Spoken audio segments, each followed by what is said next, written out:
വലിയ ഒരു നരേഷൻ ഉണ്ടാക്കി ഡെവലപ്പാക്കി വരുന്നതെന്ന് വെച്ചാൽ പി വി അൻവർ ഒരു അഹങ്കാരിയാണ്, പി വി അൻവർ ഒരു ധിക്കാരിയാണ്, പി വി അൻവർ കൊടയിൽ ഒതുങ്ങാത്ത വടിയാണ്. ഇതാണല്ലോ ഇപ്പം നടന്നുകൊണ്ടിരിക്കുന്ന നരേഷൻ. അപ്പോൾ അതൊന്ന് വിശദീകരിക്കപ്പെടേണ്ടതുണ്ട്. വിശദീകരിക്കുന്നത് കേരളത്തിലെ പൊതുസമൂഹത്തിന് മുമ്പിലേക്കാണ്. ജനങ്ങൾക്ക് ഈ കാര്യങ്ങൾ അസസ് ചെയ്യാനുള്ള ഒരു പൊതുസമൂഹം നമ്മുടെ നാട്ടിലുണ്ടല്ലോ. അതുകൊണ്ടാണ് ഇങ്ങനെ ഒരു എന്താ പറയുക വിശദീകരിക്കേണ്ട ഒരു സാഹചര്യം വരുന്നത്.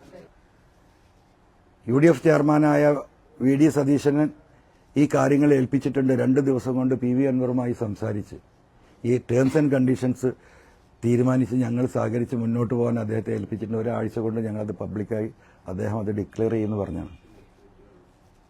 അതിനുശേഷം ഒരു വിവരവുമില്ല, ഒരു കമ്മ്യൂണിക്കേഷനും ഇല്ല. പലതവണ അദ്ദേഹത്തെ ഫോണിൽ ബന്ധപ്പെടാൻ ശ്രമിച്ചിട്ട് എനിക്ക് കിട്ടിയിട്ടുണ്ടായിരുന്നില്ല.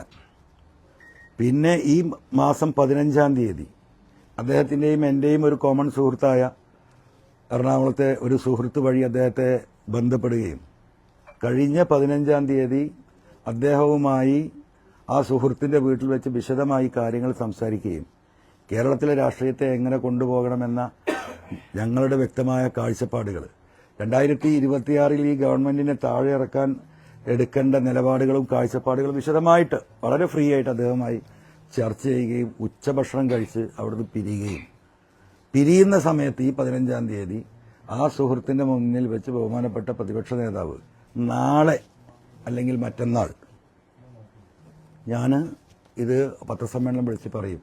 ഞാൻ അദ്ദേഹത്തോട് പറഞ്ഞു, നിങ്ങൾ പത്രക്കുറിപ്പ് കൊടുത്താൽ മതി. അതല്ല, അത് ഞാൻ തന്നെ പറയണത് നല്ല രീതിയിൽ ആ കാര്യങ്ങൾ എക്സ്പ്ലെയിൻ ചെയ്യേണ്ടതുണ്ട്. അതുകൊണ്ട് ഞാൻ 2 ദിവസത്തിനുള്ളിൽ നാളെ അല്ലെങ്കിൽ മറ്റന്നാൾ എക്സ്പ്ലെയിൻ ചെയ്യുന്നു പറഞ്ഞു. പിന്നെ ഒരു വിവരമില്ല. അപ്പോൾ ഒരു സഹകരണ മുന്നണിയാക്കാന്ന് പറഞ്ഞു. അതിന് സമ്മതിച്ചു.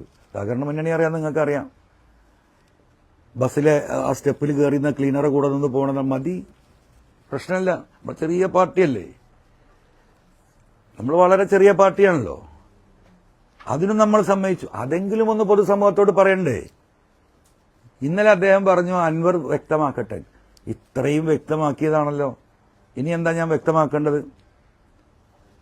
ഈ കഴിഞ്ഞ 3-4 മാസമായി ഒരു മനുഷ്യന്റെയും ഒരു പാർട്ടിയുടെയും എന്നെ വസ്ത്രാക്ഷേപം നടത്തിയിട്ട് എന്താ തെരുവിലേക്ക് വിട്ടിരിക്കുക അല്ലേ?